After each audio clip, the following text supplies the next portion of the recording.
Dans les rues de Ouagadougou virevolte un sac plastique jaune.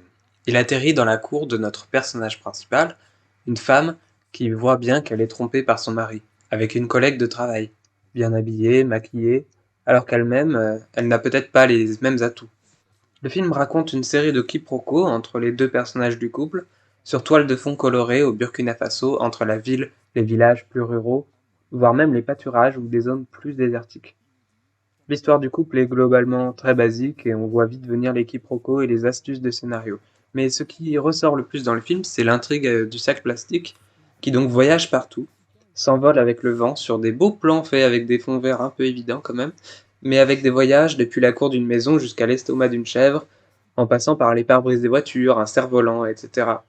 Cette partie de l'histoire est une sorte de poésie générale qui fait l'atmosphère du film, racontant comment les habitants de la ville ne réalisent pas qu'un sac plastique, ça disparaît pas, même dans la nature. Le sac passe par toutes les étapes, se fait déchiqueter, mais revient quand même intact de l'estomac de la chèvre.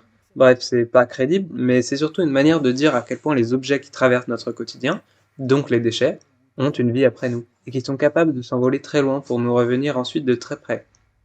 Le film est très joli sur ça, et arrive à parler de recyclage et d'écologie avec beaucoup de poésie, et en passant par des paysages, des événements qui poussent à apprécier l'environnement pour pouvoir mieux le protéger. C'est un très joli film, disponible donc sur TV5 Monde encore une fois.